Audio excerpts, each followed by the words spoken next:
Hello there, ma'am. A wonderful day to you. So, by using formalist approach, I would be able to uncover or show how the various parts of the work of Sharon Old's poem entitled On the Subway interlink together to make an essential focus of the formalistic approach. So, this approach examines a text as an independent to be of importance.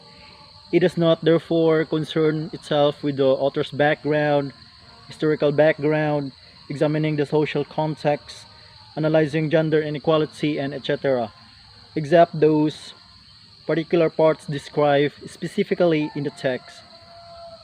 To begin with, I shall start by looking at the lines and analyzing the author's words and intentions as presented in the text of the poem, and how do the literary elements work together to make meaning or theme to the poem.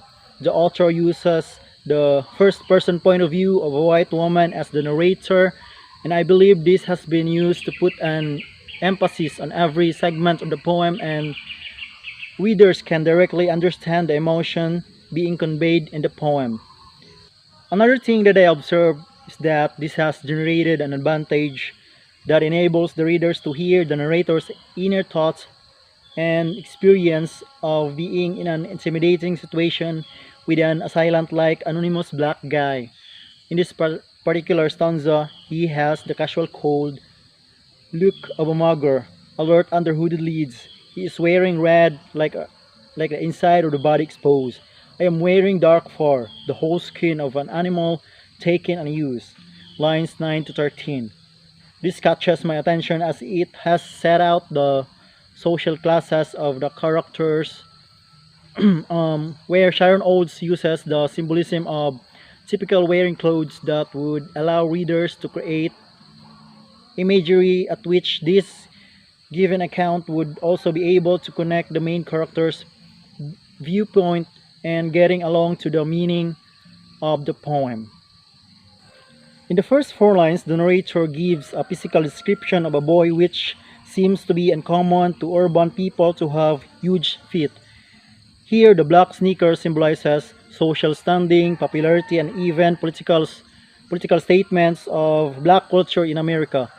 I see the narrator as possibly being a wealthy and employed woman, as she is wearing a fur coat made out of the skin of an unidentified animals, which is truly luxurious garment to wear, and it symbolizes a good life, or this could symbolize either a solid position in society. The imagery tells that the black people are being treated as inferior by the white, and the boundaries of these two separate individualities depict in line 4 to 5, conveying that they are stuck on the opposite side of the car. Furthermore, the author's poetic diction is simple, and smooth flow of diction gives a clear idea of the figures of speech in the poem. In this particular part of the first stanza, complex pattern like a set of intentional scars, lines 3 to 4, here the scar indicates the discrimination experienced by black people with the white society, which the word intentional serves as an indication that white people intentionally deteriorate black people. The make use of simile and the simplicity of the vocabulary make a description more emphatic and concrete, and the linguistic style of the author makes the poem more surprising and interesting, as it uses a lot of descriptive language which helps the readers engage with the context of the poem. The use of alliteration is visible in lines 13 to 14. I looked at his raw face, he looked at my fur coat, as well as the use of anaphora in lines 16 to 17. He could take my coat, my briefcase, my life.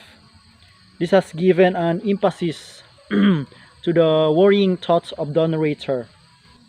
In lines 14 to 21, the uncertainty tone is developed. The narrator is not sure and doubtfully thinks that she is under the power or the control of the boy, and she also thinks that anytime he could take her life and personal belongings. And at the same time, she thinks that the boy is under her power. In preceding line, the narrator is trying to perceive their differences, as he is black and she is white in lines 21 to 22. And the black cotton there symbolizes the unrewarded struggle of the black slave. In the final lines, the author uses a simile break across his knee like a stick, the way his own back is being broken, and which as the head of a seedling ready to thrust up into any available light, the, which embodies the highly discriminated black people and thought of being cruel to white society. And this contributes the theme of the poem about racial issues facing by the black and white community. That's all po ma'am for my literary criticism using formalist approach to the poem On the Subway by Sharon Olds. Thank you po.